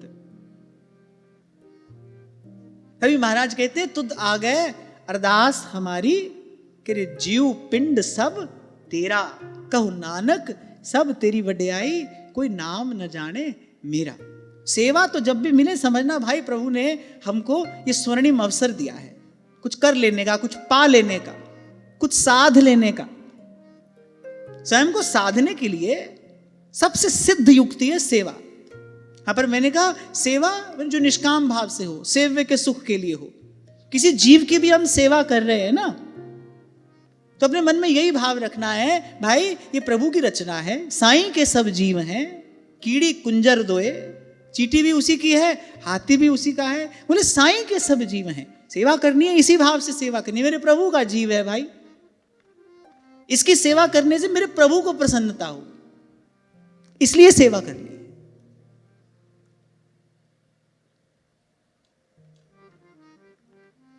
तो इस प्रकार सानंद सत्संग सेवा सुमिरन की त्रिवेणी प्रवाहित होती रही। महाराज श्री अपने इष्ट के आराधन में तन्मय। एक बार की बात है, महाराज श्री की इच्छा हुई कि कुछ दिन में श्री लाडली लाल जी का सुंदर ब्याहुला महोत्सव यहां पर किया जाए। अब उस समय आश्रम में भी निर्माण का कार्य चल रहा था, तो महाराज जी यत्र तत्र निरीक्षण के लिए भी जाया करते थे। तो ऐसे ही महाराज जी आश्रम में डोल रहे थे, एकाएक लगा कि जैसे उनका अचला खींच कर किसी ने कहा कि बाबा ब्याह में पाग बांधूंगा। मानो उनका अचला किसी ने खींचा और किसी ने उनसे कहा कि बाबा ब्याह में पाग बांधूंगा। महाराज जी ने पीछे मुड़कर देखा, कोई भी नहीं, लेकिन वो शब्द स्पष्ट थे, वो जो चेष्टा थी, वो जो अनुभूति महाराज जी को हुई, वो कोई स्वप्न तो था नहीं, वो तो स्पष्ट था। महाराज जी ने इधर उधर देखा और महाराज जी बड़े व्याकुल हो गए, कौन था? उस स्वर भी बड़ा मधुर था, बड़ी मीठी सी अनुभूति थी, मर्म का स्पर्श कर गई। 2 या 3 दिन के बाद श्री लाडली लाल जी का विवाह महोत्सव था। तो महाराज जी ने उस समय का, उससे पहले श्रृंगार और प्रकार से होता था, उस समय महाराज जी ने कहा कि भाई हमारे लाडले लाल के लिए सुंदर सुरंग पगिया किसी प्रकार से बनाई जाए और विवाह महोत्सव में श्री ठाकुर जी उसको धारण करें। सखियन के पुर ऐसी आई, ब्याह विनोद रचे सुखदाई, सखियन के पुर ऐसी, ब्याह विनोद रचे। अच्छा, यही प्रेम की अद्भुत महिमा है। यद्यपि सकल लोक चूड़ामणि, वो जो तीनों लोगों का ठाकुर है, वो जो तीनों लोगों को देने वाला है, प्रेमी के सन्मुख आकर वो ठाकुर भी उसके प्रेम भाव की याचना करता है। ऐसे अनुभव तो ठाकुर जी ने अपनी कृपा से प्रसाद स्वरूप प्रदान किए। देखने में आता है एक व्यक्ति जो सब प्रकार से साधन की दृष्टि से समर्थ है, पर ठाकुर जी को उसका कुछ नहीं चाहिए, उसके लिए कोई भी कार्य कर देना बड़ा सहज है, सरल है, ठाकुर जी को नहीं चाहिए। और एक दूसरा व्यक्ति है, उस बेचारे के पास कुछ नहीं है, हो सकता है उसको कोई कार्य कह दिया जाए तो उसको उधार लेकर करना पड़े, पर प्रभु को उसी से ही कराना है। तो मैं अपने जीवन का ये छोटा सा अनुभव आपको कह रहा हूं। इसके पास सब कुछ है, उसकी वस्तु उनको नहीं चाहिए, पर कोई है जो बेचारा साधन शून्य है, उसको भले उधार लेकर सब व्यवस्था करनी पड़े, प्रभु को उसी से लेना है, उसी के वस्तु को धारण करना है।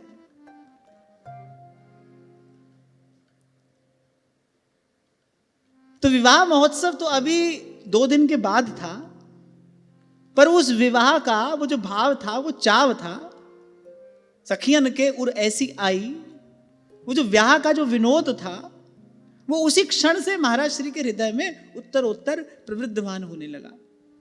और ऐसी घटना अगर कभी घट जाए ना एक उपासक के जीवन में, तो ये ऐसी घटना एक प्रकार से प्रियतम की स्वीकृति है कि तुमको मैंने अपना मान लिया है, तुमको मैंने अपना स्वीकार कर लिया है। श्री ठाकुर जी का पाग मांगना, क्या ये महाराज श्री के प्रति श्री ललित लाडली लाल का अत्यधिक स्नेह, अत्यधिक अनुग्रह नहीं है?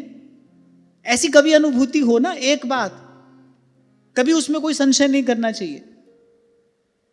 श्री ठाकुर जी का अनुभव अनेक प्रकार से होता है, स्वप्न में होता है, ध्यान में होता है, चिंतन में होता है, भाव में तो अनुभव होता ही है और प्रत्यक्ष भी होता है। पर लेकिन बहुत बार ऐसा होता है कि हम उसको ऐसे ही अपनी कल्पना मान लेते हैं। सिर्फ ठाकुर जी का अनुभव कहीं पर भी हो रहा है वो सत्य ही है। भगवान कल्पना में भी भगवान ही है, वो सत्य ही है। हाँ, लेकिन एक बात है, उस अनुभव के पश्चात आपका हृदय एक विलक्षण आनंद से भर जाना चाहिए, क्योंकि यज्ञ लब्धवा पुमान अमृतो भवति सिद्धो भवति तृप्तो भवति। वो अनुभव केवल ऐसी आपकी बुद्धि की खींचातानी ना हो, वो वास्तविक अनुभव हो, क्योंकि अनुभव हुआ है तो उसका कुछ परिणाम होगा, उसका कुछ प्रसाद होगा। और प्रसाद क्या है? अमृतो भवति सिद्धो भवति तृप्तो भवति। वो आपको भीतर से कहीं तृप्त कर देगा। 2 दिन तक महाराज जी इसी आनंद में डूबते उतराते रहे। वो जो 4 शब्द थे वो कान में गुंजाए बांधते, बाबा मैं ब्याह में पाग बांधूंगा। अब ये तो भाई रसिक हृदय संवेद्य विषय है। जिस तन लागे सो तन जाने। जिसको ऐसा कोई अनुभव हुआ है वही इस अनुभव का मर्म, वही इस अनुभव का मूल्य, वही इस अनुभव की महिमा जानता है, पहचानता है। तो बड़े आनंद में, उत्साह में भरकर, भाव से, चाव से, लगन से, लाड़ से महाराज जी ने वो उत्सव संपन्न कराया।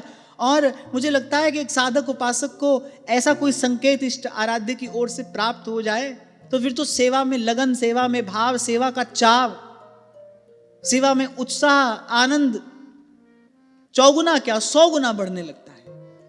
आप सेवा कर रहे हो, श्री जी स्वीकार कर रहे हैं, लो हो गया। सेवा का भाव चाव 100 गुना बढ़ेगा, लगन उत्साह 100 गुना बढ़ेगी। तो आज ये चरित्र अपने विश्राम की ओर अग्रसर है। और आज जो चर्चा मैंने आपने की, इससे हमको महाराज श्री के जिन सद्गुणों का चिंतन हमने यहां पर किया ना, उन सद्गुणों का संचय करना है। स्वच्छता, पवित्रता, अनुशासन, नियम, व्यवस्था,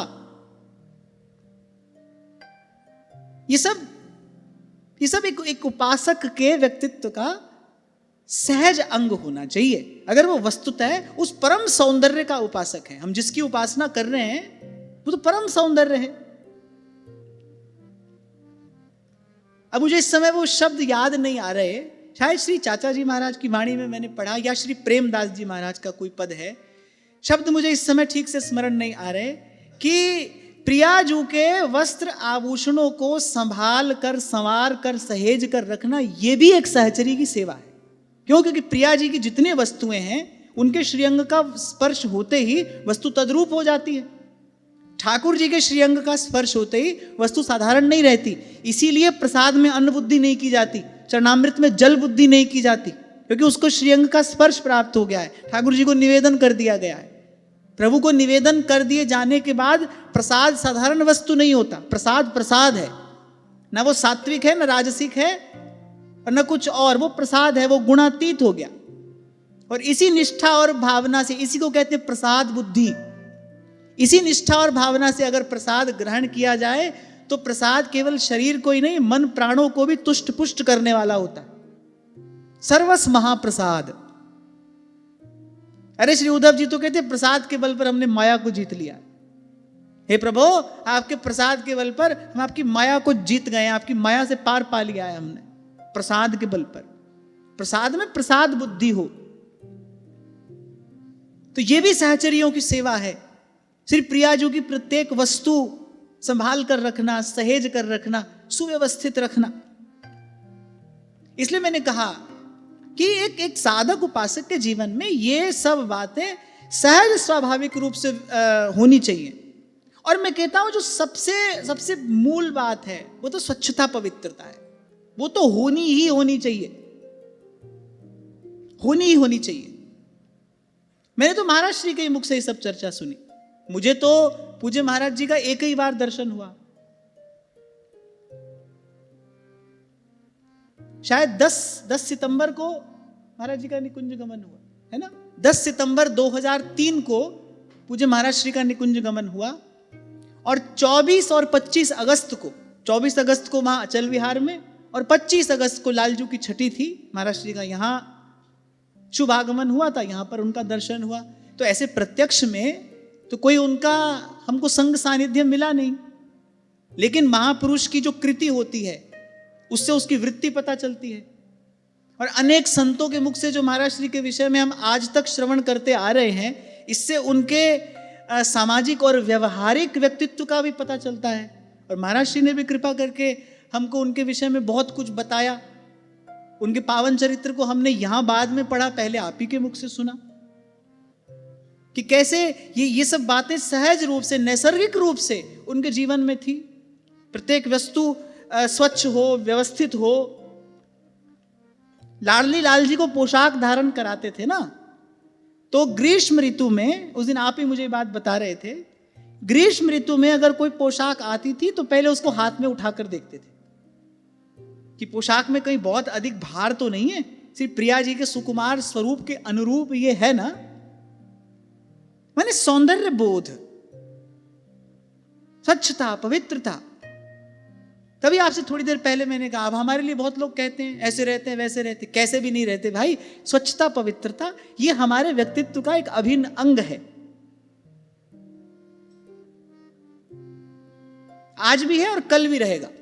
मुझे इसको कहने में, स्वीकार करने में कोई संकोच नहीं है। यहां पर ध्यान रखना, वातावरण का तन पर और मन पर सीधा प्रभाव पड़ता है, सीधा प्रभाव। कोई बिल्कुल देहाध्यास से मुक्त हो गया है, उसकी बात तो दूसरी है, वो तो अपवाद स्वरूप है। फिर तो शास्त्र पुराण में जो भी कहा गया है ना, वो उसके लिए नहीं कहा गया है, वो तो उस सीमा से पार चला गया है। हम तो आपकी हमारी बात कर रहे हैं ना। सेवा की भावना, स्वच्छता, पवित्रता, व्यवस्था, जीव मात्र के प्रति दया, वो किसी भी भाव से भगवान की उपासना करता हो भाई, पर उसके जीवन में ये सब प्रत्यक्ष होना चाहिए। और होता है, होता है।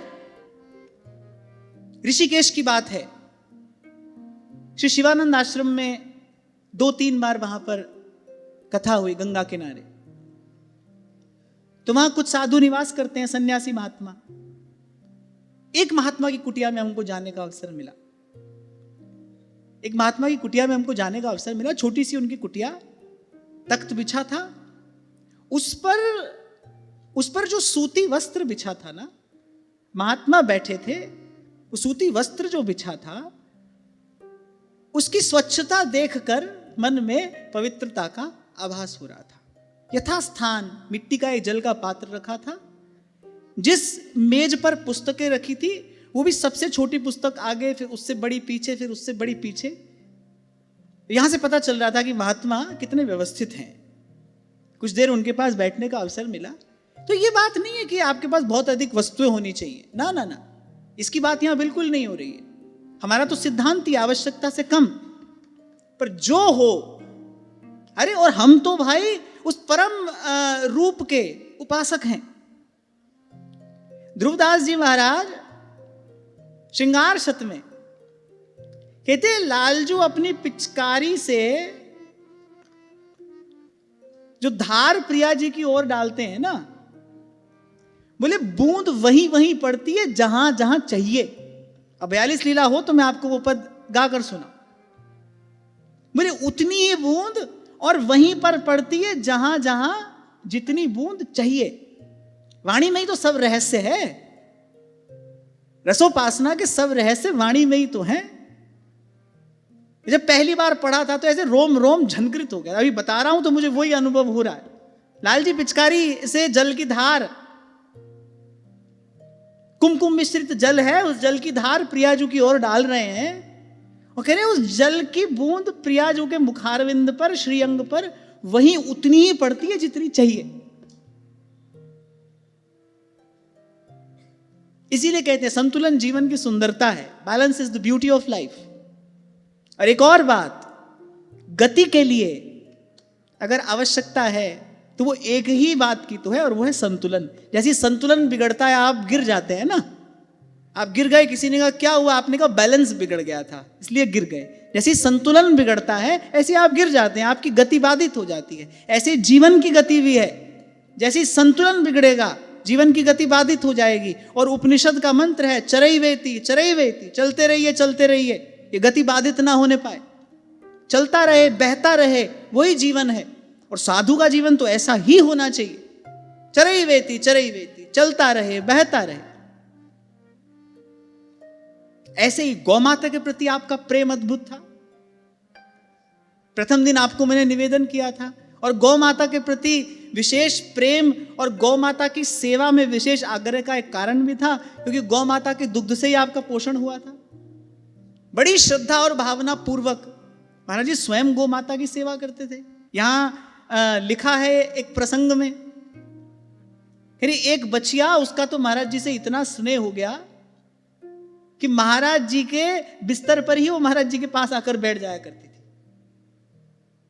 और महाराज जी भी उसको दुलारते रहते थे, उसको स्नेह प्रदान करते रहते थे। एक बार गौ सेवा करने वाले सेवक से गौ सेवा में कुछ प्रमाद हो गया। अरे महाराज जी को कभी क्रोध नहीं आता था, सदा स्वस्थ प्रसन्न उनका मुख भी और उनका हृदय भी। पर गौ माता की सेवा में प्रमाद देखकर महाराज जी को क्रोध आ गया, फटकार दिया उसको। यहां तक कह दिया, बोले आज के बाद, आज के पीछे हमको अपना मुख मत दिखाना। कुछ और लोग थे वहां पर जिन्होंने कहा कि महाराज जी क्षमा कर दीजिए, आज के बाद इससे गलती नहीं होगी। बोले ना, गौ सेवा में प्रमाद ये हमको किसी भी प्रकार से स्वीकार नहीं। बड़ी अद्भुत निष्ठा थी उनकी गौ सेवा में। और ये भी एक सच्चे साधक के जीवन का, उसके स्वभाव का, उसके व्यक्तित्व का एक नैसर्गिक गुण होता है। कुछ बातें ऐसी हैं भाई, जब आप सीधे सच्चे मन से भगवान की आराधना करोगे ना, कुछ बातें, कुछ विचार, कुछ गुण आपके जीवन में सहज आएंगे उस भजन की, उस साधना की कृपा से। आपको सीखना नहीं पड़ेगा, सहज वैसा जीवन हो जाएगा। श्रीमद् भागवत का वचन प्रमाण है, जिसके हृदय में मुकुंद की भक्ति है, जिसके हृदय में श्री कृष्ण के चरणारविंद की भक्ति है, उन्हें समस्त सद्गुण उसके हृदय को अपना स्थान बना लेते, समस्त सद्गुण उसके हृदय को अपना आश्रय बना लेते। गौ की सेवा, साधु ब्राह्मण की सेवा, अब ये कोई किसी पर उपकार थोड़ी है। और अगर ये बात आपको सिखानी पड़े, इस बात के लिए भी अगर आपको प्रेरणा देनी पड़े, तो ये तो दुखद बात है भाई। अर्थात हम अपने मूल से अलग हो गए हैं। इसका एक ही अर्थ है, हम अपने मूल से अलग हो गए हैं। उपासना किसी भी प्रकार से, किसी भी पद्धति से हम करते हों, पर संत गौ ब्राह्मण की सेवा ये तो एक सनातन धर्मावलंबी के जीवन का सहज स्वाभाविक अंग होना चाहिए। संत गौ ब्राह्मण की सेवा क्या होता है? इससे पूछो क्या होता है? ये प्रश्न ही गलत है। इससे कुछ हो ये भावी हमको अपने मन में नहीं रखना। यह हमारा कर्तव्य है, यह हमारा कर्तव्य है। इतनी दूषित बुद्धि हो गई मनुष्य की, मां बाप की भी सेवा कर रहा है तो उसके बदले में हमको पुण्य मिलेगा, इसलिए सेवा कर रहा है। छोटे से छोटा कार्य करता है, उसके पीछे भी पुण्य बुद्धि है, भाई इसके बदले हमको कुछ मिलेगा। जबकि क्रिया की प्रतिक्रिया तो आवश्यक है। इससे होता क्या है? इससे जीवन में सत्व गुण की अभिवृद्धि होती है। भजन भाव जो है उसको ठहरने के लिए स्थान मिलता है। गिरिराज जी वाले पूज्य श्री पंडित जी महाराज, आप उनके वक्तव्य पढ़िए, वो 10 में से 6 बार एक ही बात आपको कहते मिलेंगे कि भाई अगर आपको अपने जीवन में अपने भजन भाव की रक्षा करनी है, अपने जीवन में सत्व गुण बढ़ाइए। भजन भाव टिकेगा कैसे? भाव की प्राप्ति तो एक बार को हो जाती है, नेत्र भी भर आए, रोम रोम पुलकित हो गया, बड़ा आनंद आया, बड़ा आनंद आया, लेकिन वो आनंद बस ऐसे आकर चला गया, रुका नहीं, ठहरा नहीं। वो आनंद हमारे जीवन में स्थिर नहीं हुआ। पहले स्थिर होगा तभी तो बढ़ेगा। आनंद बढ़े उसके लिए पहले उसको एक बार स्थिर होना पड़ेगा ना। लेकिन अगर सात्विक जीवन नहीं हुआ, अगर आचार विचार हमारा संयमित, पवित्र, अनुशासित नहीं हुआ, तो ऐसे वो आपको बार बार छू कर जाता रहेगा। और वहां ध्रुवदास जी कहते हैं, आवत जात न जानिए जैसे छाह और धूप।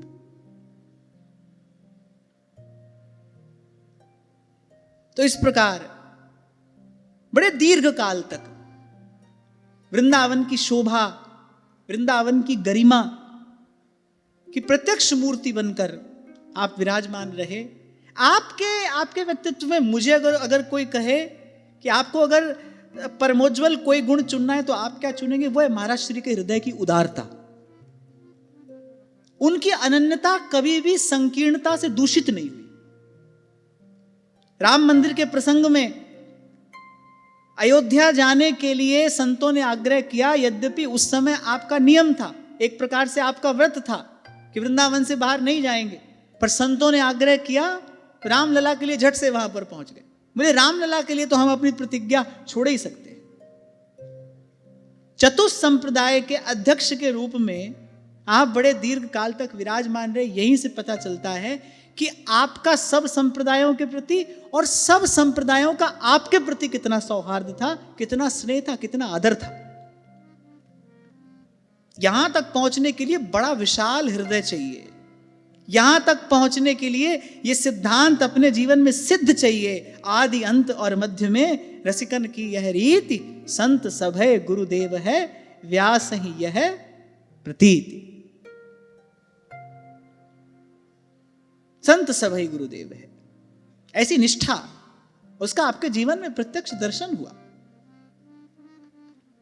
अब भाई प्रसंग तो यहां पर अनेक हैं, और मैं कहूंगा अनेक प्रसंग तो यहां कहे गए हैं, और अनेक भावुक ऐसे होंगे जिनको अपने निजी जीवन में, अपने साधक जीवन में महाराज श्री की कृपा के कितने अनुभव प्राप्त हुए होंगे। कि मैंने कहा ना कि कितने ही जन आपकी प्रेरणा, आपका आश्रय पाकर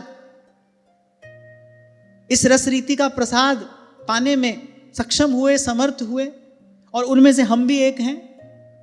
और मैं तो कहता हूं कि हमको तो कहीं और जाने की आवश्यकता ही नहीं है। हम लोग तो अद्यावधि इस घड़ी, इस क्षण तक महाराज श्री का कृपा प्रसाद पा ही रहे हैं। मैं तो कहता हूं कि दो बातों का विचार करके इस स्थान का निर्माण हुआ, सेवा और सत्संग। श्री लाडली लाल जी की सेवा और सत्संग, तभी इसका नाम हिताश्रम सत्संग भूमि है। और महाराज श्री के जीवन काल में भी, और मैं कहता हूं कि उसके बाद तो और अधिक तीव्र गति से और अधिक वेग से ये भाव यहां इस प्रांगण में प्रवाहित हो रहा है।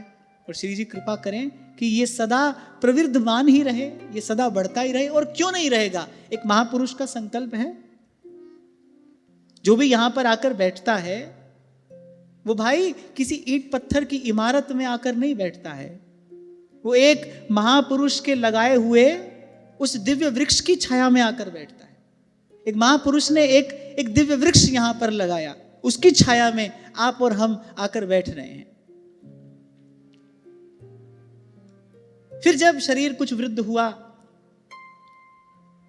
और जैसा यहां पर कहा गया है, अंत के कुछ काल में, कुछ समय में आप श्री अचल विहार में निवास करने लगे। अब एक प्रश्न था कि शरीर की यात्रा वो तो काल के द्वारा बंधी है, क्योंकि शरीर का तो एक दिन छूटना निश्चित है, पर लेकिन जो ये भाव की यात्रा है,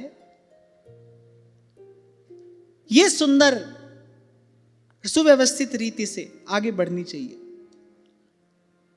अब इसके लिए आवश्यकता थी एक योग्य उत्तराधिकारी की।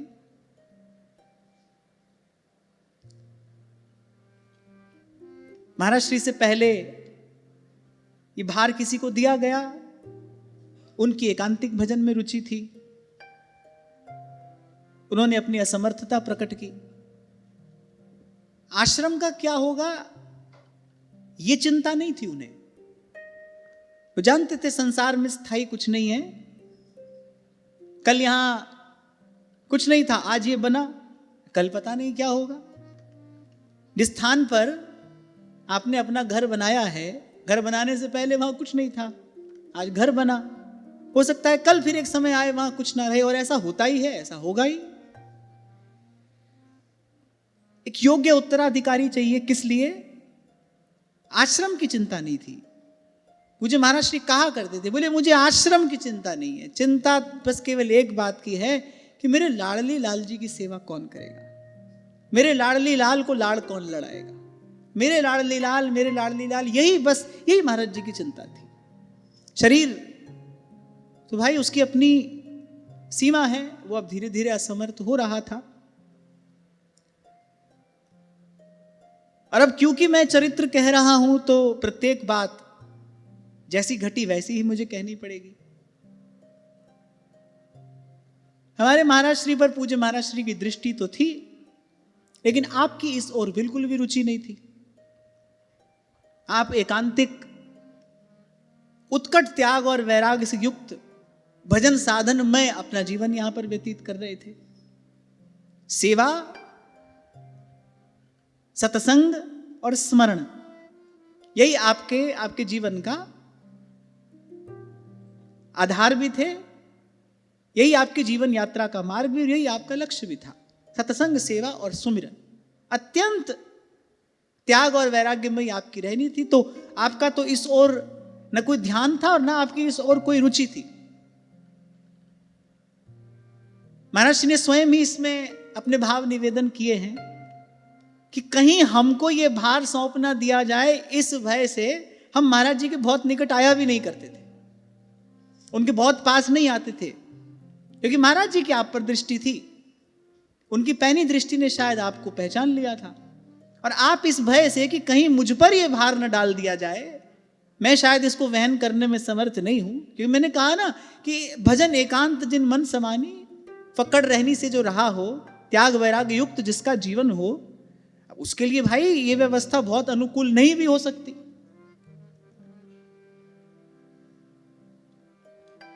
एक वाक्य महाराज श्री का आपके कान में पड़ा कि क्या श्री लाडली लाल जी की सेवा की चिंता में हम अशांति में ही चले जाएंगे। बस वो जो एक वाक्य था, उसने आपके दृढ़ हृदय को विगलित किया।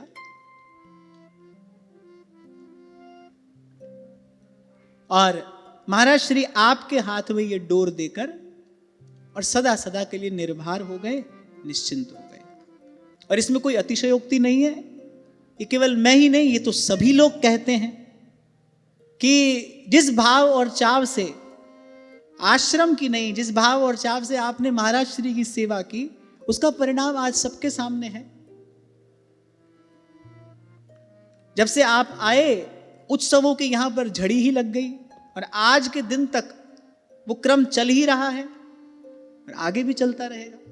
बड़ी बात ये थी, और उससे भी बड़ी बात ये है, अभी कुछ समय पहले एक संत के मुख से मैंने ये बात सुनी, आप जो भी कर रहे हैं उसको प्रभु ने स्वीकार किया है कि नहीं किया है, इसका पता कैसे चलेगा, इसका लक्षण, इसका प्रमाण क्या है। बोले संत आपके कार्य से प्रसन्न है कि नहीं है, संतों गुरुजनों के मन में आपके द्वारा किए कार्य से प्रसन्नता है कि नहीं। बस यही इस बात का एकमात्र प्रमाण है। यहीं से पहचाना जाएगा कि प्रभु ने आपकी सेवा स्वीकार की कि नहीं, आपने जो किया वो सेवा थी भी कि नहीं, है भी कि नहीं, प्रभु उसको स्वीकार करते हैं कि नहीं करते। बस यहीं से तो मुझे लगता है कि अपने जीवन काल में ही महाराज श्री को यह भार देकर, महाराज श्री के हाथ में यह डोर देकर, और यहां लिखा है कि निकुंज गमन से पूर्व श्री राधाष्टमी के उत्सव पर महाराज श्री का यहां पर आगमन हुआ। अति दिव्य उत्सव का, समाज का महाराज जी ने दर्शन किया, और दर्शन करके महाराज श्री का रोम रोम प्रसन्न हो गया। यहां लिखा है कि जेब में महाराज जी के जो कुछ था वो सब तो बधाई में बांट ही दिया, आसपास जो लोग थे उनसे भी सब लेकर लुटा दिया। और उत्सव की विश्राम के बाद पूज्य महाराज श्री को हृदय से लगाकर और अपनी परावाणी से, अपनी दिव्य वाणी से, क्योंकि वो समय था, वो क्षण थे जब उनका मन चित्त सर्वात्म रूप से अपने इष्ट चिंतन में ही तन्मय था, तल्लीन था। अपनी परावाणी से महाराज श्री को आशीर्वाद देकर कि आप सदा सुख समृद्धि को प्राप्त होगे, प्रसन्न हो गए, संतुष्ट हो गए। और मुझे लगता है भाई, जिसने अपने जीवन काल में अपने गुरु को संतुष्ट कर लिया, श्रीमद् भागवत में भगवान वेदव्यास का वचन है, उसके लिए क्या प्राप्त करना शेष है। जिसने अपने जीवन काल में संत गुरु की प्रसन्नता, उसकी संतुष्टि और उसके प्रसाद स्वरूप उसकी पुष्टि, उसका अनुग्रह प्राप्त कर लिया, उसको कुछ भी प्राप्त करना शेष नहीं है। मुझे अपने इस साधक जीवन में जो कुछ अमूल्य मंत्र आपके चिंतन से प्रसाद स्वरूप प्राप्त हुए, मैं कभी कभी विचार करता हूं कि वो चिंतन कहां से आया होगा, उस चिंतन का स्रोत क्या रहा होगा। तो उस चिंतन का स्रोत निश्चित रूप से इष्ट गुरु की प्रसन्नता ही है। उसी प्रसाद से वो दिव्य चिंतन उद्भूत होता है, क्योंकि भगवान स्वयं गीता में कह रहे हैं, जब किस पर प्रसन्न हो जाता हूं तो क्या देता हूं, ददामि बुद्धि योगम तम येन माम उपयान्ति ते।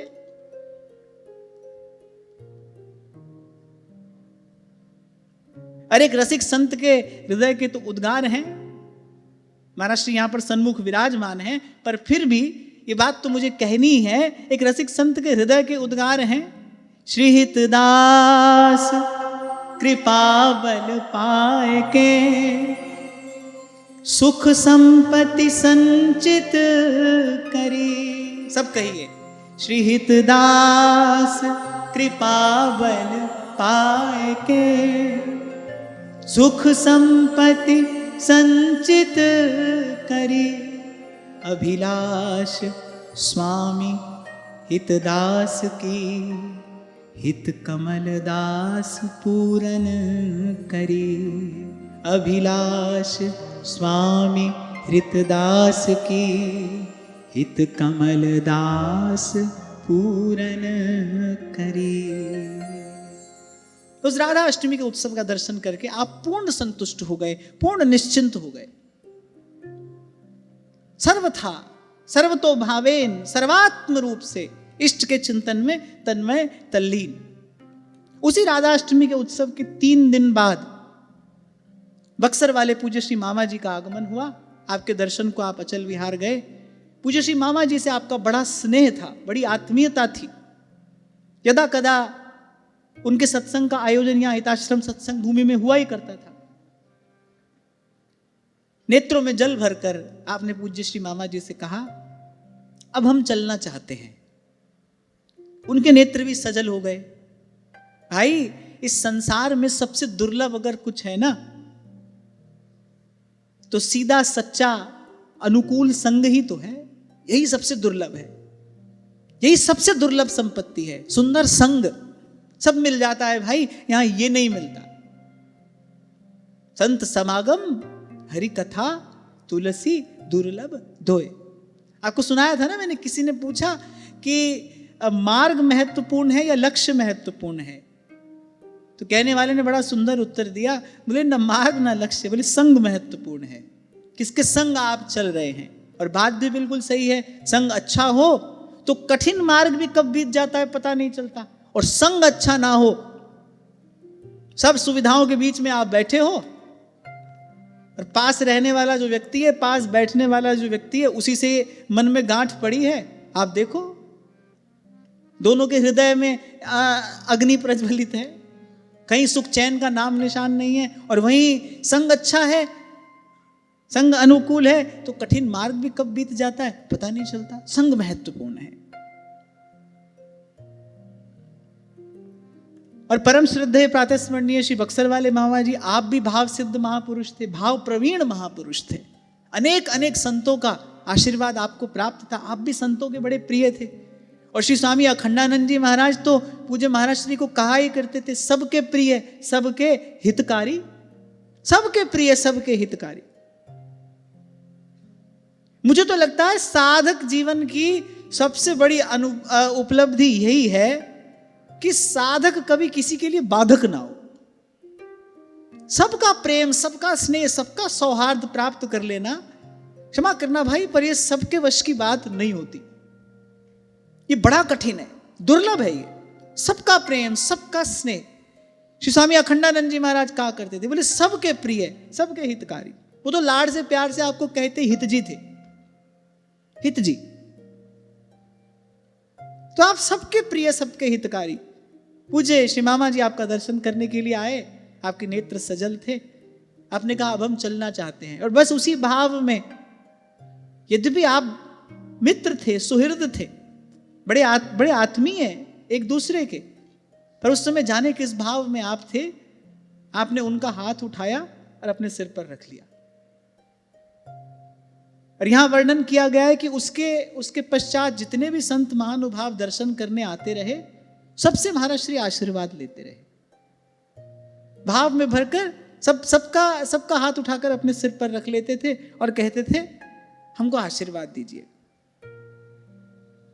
पूज्या श्री हितप्रिया दीदी उस समय निकट सेवा में थी, हमारे पुष्प जी भी उस समय पास में ही महाराज जी के सेवा में थे।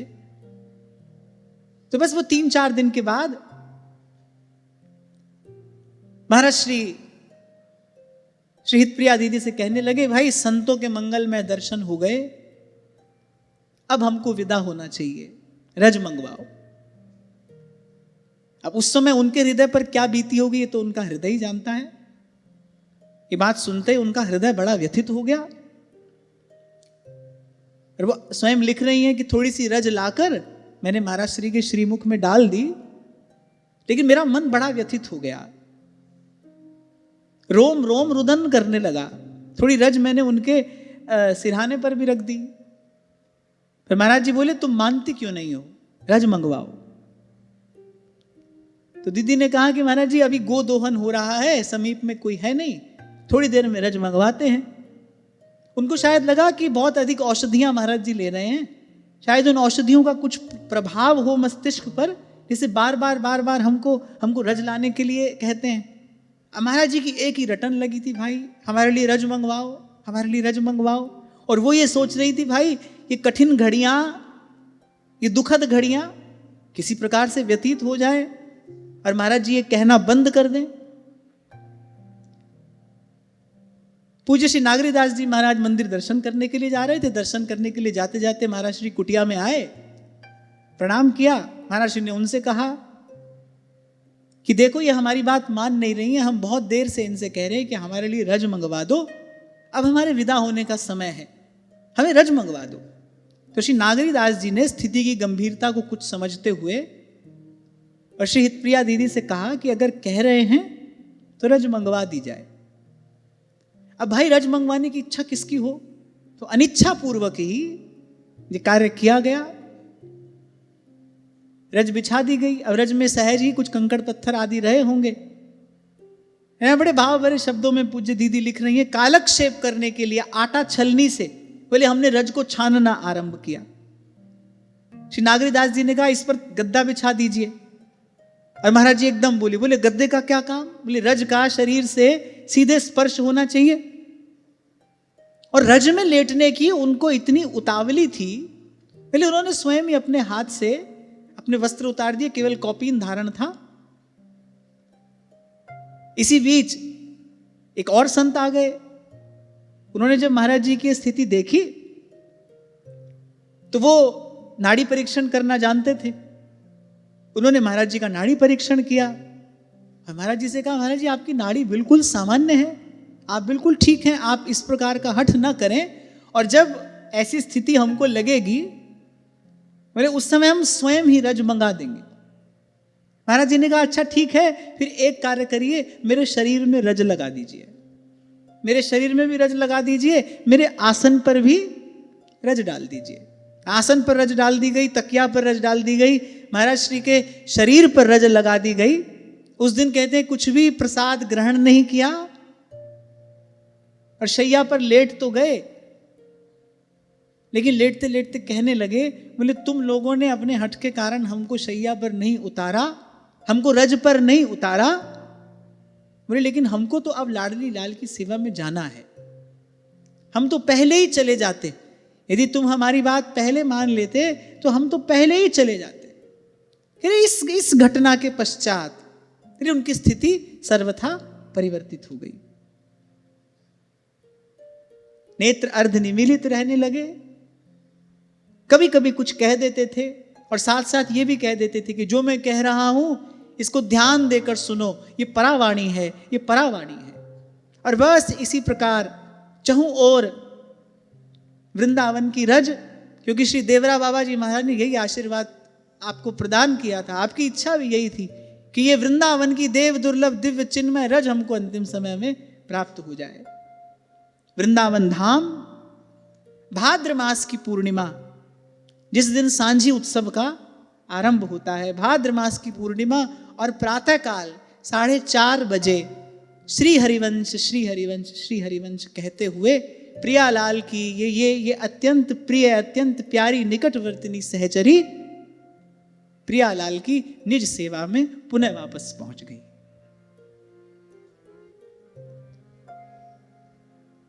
जैसा मेरा हृदय इस समय अनुभव कर रहा है, जैसा आप सबका हृदय इस समय अनुभव कर रहा है, मैं सोचता हूं कि ये लोग, ये सौभाग्यशाली लोग, हमारे ये पुष्प जी, हितप्रिया दीदी, ये लोग जो उस समय महाराज जी की सेवा में रहे, जिन्होंने दीर्घ काल तक ऐसे महापुरुष का प्रकट संग सानिध्य प्राप्त किया। महाराज श्री का विरह, महाराज श्री का वियोग किस प्रकार सहन किया होगा, वो स्थिति किस प्रकार सही होगी, ये तो भाई इन्हीं का हृदय जानता है। थोड़ी देर के लिए भी मैं आपसे अपनी बात निवेदन करूं, कुछ क्षणों के लिए महाराज जी का दर्शन हुआ, 2 शब्द हमने महाराज जी के मुख से श्रवण किए। जब बगीचे में दर्शन करने गए तो दोनों हाथ उठाकर उन्होंने कहा था तुम्हारा कल्याण हो, और जब यहां आए, अरे इतना सौभाग्य मेरा अवश्य रहा, केवल 10-15 दिन का ही तो फेर रहा। अगर महाराज जी हमको प्रेरणा न देते तो हम इस लाभ से वंचित रह जाते। ऐसे तो आपके ऋण से मैं किसी भी प्रकार उऋण नहीं हो सकता, और हमको होना भी क्यों है। गुरुजनों के ऋण से ऋणी रहने में ही शोभा है, कि मस्तक इस भाव से झुका ही रहना चाहिए। पर आपकी कृपा से हमको दर्शन भी हुआ, और जो 2 शब्द हमने उनके मुख से श्रवण किए, 2 क्षण उनका दर्शन किया, दोनों हाथ उठाकर कहा आपका कल्याण हो। यहां आए तो वहां एक बड़ा सुंदर सौभाग्य मुझे श्री जी की कृपा से प्राप्त हुआ कि मुझे बहुत अच्छे से वो समय याद है। राजभोग का समय था, यहाँ लाडली लाल जी का पट हो गया था, और राजभोग प्रसादी लेने के लिए महाराज श्री भीतर गए थे। महाराज जी यहाँ पर आसन लगा था, उसी पर बैठ गए थे, और एकाएक महाराज श्री उठ गए, और मुझे एक सौभाग्य प्राप्त हो गया। पास ही महाराज जी की पादुका रखी थी, महाराज जी यहाँ द्वार तक आए, महाराज श्री सब प्रसाद लेकर आए थे, और वो पादुका मैंने उठाकर श्री चरणों में निवेदन की। फिर से उनका वरद हस्त यहाँ मस्तक पर पड़ा। कुछ शब्द उन्होंने कहे जो मैं कहना नहीं चाहता, वो मेरी साधक जीवन की संपत्ति है, उसको मैं छिपा दुरा कर ही रखना चाहता हूँ। वो 2 शब्द उन्होंने मुझसे कहे, और मुझे कहने में कोई भी संकोच नहीं है। मैं यहाँ व्यासपीठ से बात स्वीकार करता हूँ। मैंने कहा ना, कोई ना कोई कारण तो रहा होगा ना। पहली बार वृंदावन आए, आते ही यहीं आना हुआ, लाडली लाल का ही दर्शन हुआ, और जब वृंदावन में विश्राम मिला, वृंदावन में टिकाना मिला, तो भी सब ओर से हटाकर लाडली लाल जी ने अपने ही चरणों की सेवा में लगाया। यहीं पर इनका नित्य दर्शन प्राप्त हो रहा है। तो मुझे कहने में कोई संकोच नहीं है कि यहाँ तक की इस यात्रा में, वृंदावन आगमन से लेकर यहाँ तक की इस यात्रा में, हो सकता है कुछ मुझे समझ आया हो, कुछ आगे आए, पर प्रत्यक्ष और परोक्ष रूप से महाराज श्री की कृपा, श्री रसिक पदरेणु जी महाराज की कृपा, उनका आशीर्वाद कहीं ना कहीं हमारा बल भी बना है, हमारे लिए आधार भी है, और हमारा पथ भी प्रशस्त कर रहा है। जैसे भगवान अनंत हैं, ऐसे भगवान के भक्त भी अनंत हैं, और जैसे हरि कथा अनंत है, ऐसे भक्तों के चरित्र भी अनंत हैं। मैंने कहा बहुत कुछ यहाँ कहा गया, और बहुत कुछ ऐसा होगा जो अनेक उपासकों के हृदय में होगा, जिन्होंने व्यक्तिगत रूप से अपने जीवन में महाराज श्री के संग का, सानिध्य का, उनकी कृपा का, उनके प्रसाद का अनुभव किया होगा। हाँ, इतना अवश्य मुझे कहना है। इसलिए इस बार श्री लाडली लाल जी ने हम पर विशेष कृपा की। ये ग्रंथ मुझे प्राप्त हुआ, प्राप्त होते ही मेरे मन में निश्चय हो गया था कि अब जब महाराज श्री का प्रागट्य उत्सव आएगा तो हम 2 दिन महाराज जी के चरित्र पर चर्चा करेंगे। बात तो 2 दिन चर्चा करने की हुई थी, ये चर्चा का प्रवाह हमको यहाँ तक ले आया। मुझे अत्यधिक आनंद की अनुभूति हुई, मेरा हृदय अभिभूत है, और ऐसी आशा करता हूँ कि आपके हृदय में भी कुछ ऐसा ही भाव होगा। बस इसी भाव को प्रसाद स्वरूप मानकर, जानकर, इसी भाव को प्रसाद स्वरूप ग्रहण करते हुए ये चर्चा श्री लाडली लाल जी के कोमल कर कमलों में, क्योंकि उनकी प्रिय, उनकी निकटवर्तिनी सहचरी की ये चर्चा है, उनके कोमल कर कमलों में निवेदित करते हुए उनके श्री चरण कमल में प्रणाम करते हैं। हमारे महाराज श्री को प्रणाम है। आपकी सदा जय हो, आपका सानिध्य, आपका प्रसन्न वदन सानिध्य हमको सदा इसी प्रकार सुलभ रहे। मैं भी और आप भी, हम सब हृदय से महाराज श्री के स्वस्थ जीवन के लिए प्रार्थना करें, करते रहें। श्री जी हम पर कृपा करें। ये प्रसाद जिस प्रकार हमको प्राप्त हुआ, अब ये सद्गुण अब ये सद्गुण, इन सद्गुणों का संचय, इनका चिंतन मनन और फिर निधिध्यासन, ये हम अपने साधक जीवन में कर पाएं, बस इसी निवेदन के साथ आप सबके हृदयस्थ हित प्रभु को प्रणाम।